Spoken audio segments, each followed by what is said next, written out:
Aurreko legealdian, Gipuzkoak sendo heldu zion 2008an hasitako krisialdi ekonomikoak sortutako zuloa gainditzeari. Urtetik urtera hobetzen joan ziren gure datu sozioekonomikoak. Langabezia tasak txikitzen, lurraldeko enpresen egoera hobetzen, Gipuzkoaren hazkundea bizkortzen eta txirotasun eta desberdintasun tasak murrizten. Horrela 2019ko urtea errekor urtea izan zen, enpresen salmentetan eta foru ogasunaren dirubilketan.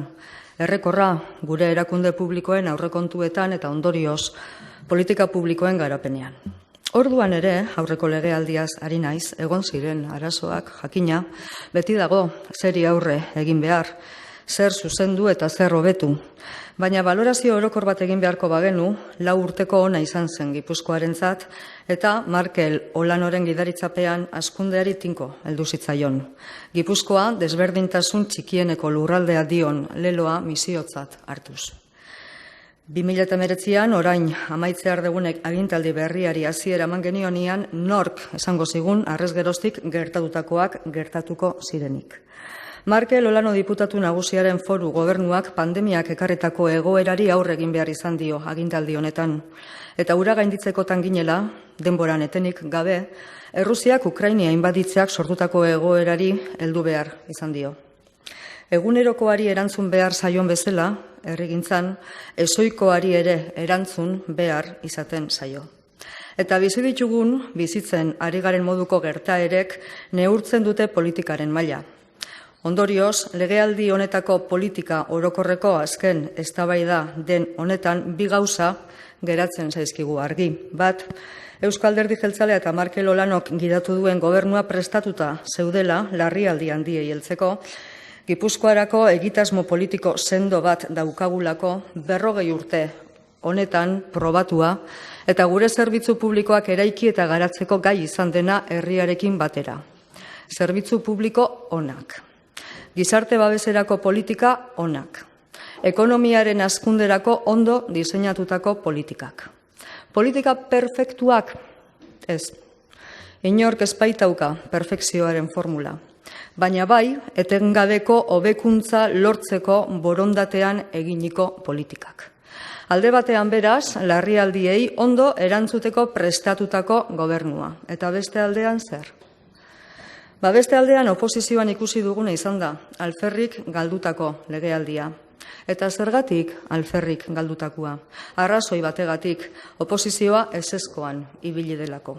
Oposizioak, eta bereziki EH Bildutaz ari naiz, EH Bildu baita oposizio buru, ematen du ez daukala zer eskaini Gipuzkoako gizarteari. Ez bada eskortasuna, kexa, eta postegiaren garai hauetan oso boladan dagoen kontaketa faltsua, jendearen egonezina areagotzeko.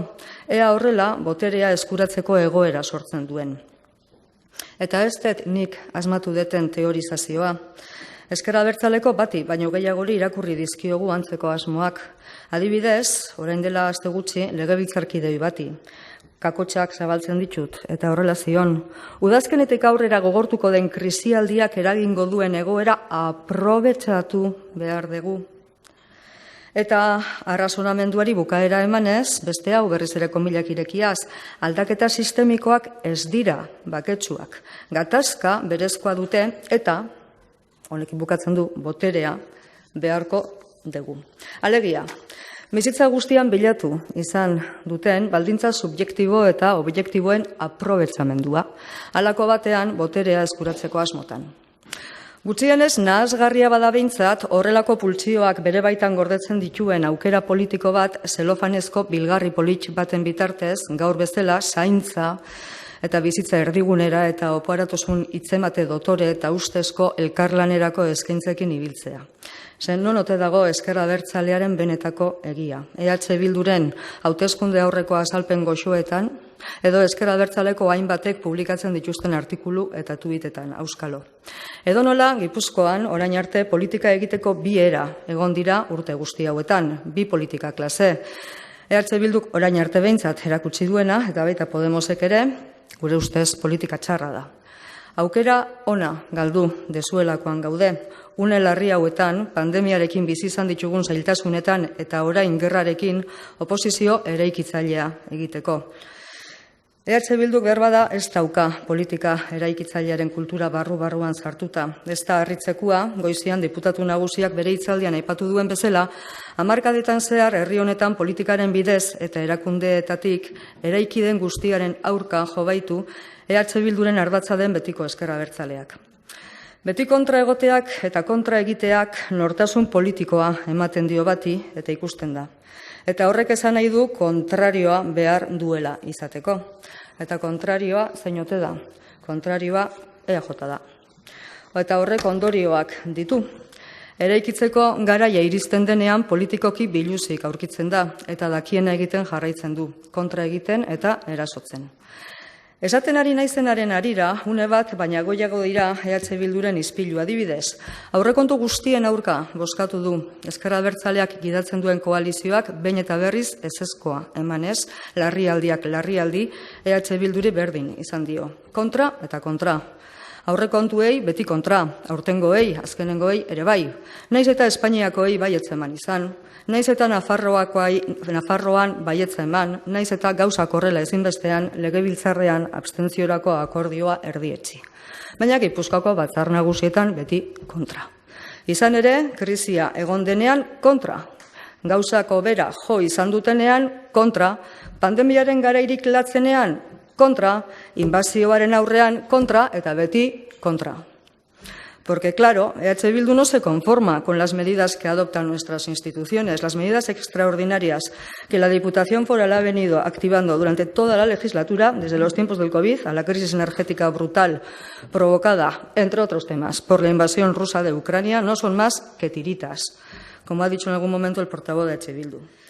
Beraz, non geratzen da EH Bilduren adostasunetarako borondatearen egiazkotasuna eta inolako intentziorik gabe egindako galdera da, benetan egina. Ze orain arteko bere zuen ibilbideak ez du ematen zantzu honik. Ez badugu behintzat ulertzen EH Bilduren ahotan adostasuna eta akordioa honetara mugatzen direla, komillas.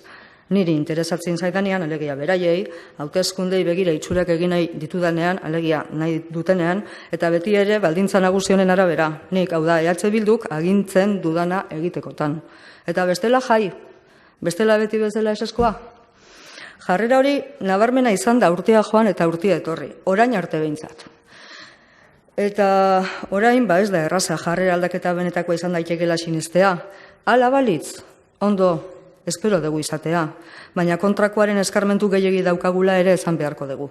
Gure ustez aldiz, Markel Olanoren gidaritzapean Foru Aldundiak eginduen erregintza ona, oso ona, izan da eta izaten ari da Gipuzkoarentzat.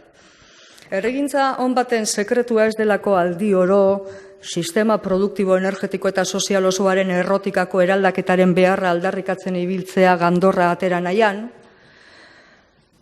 beste gauza bat baizik.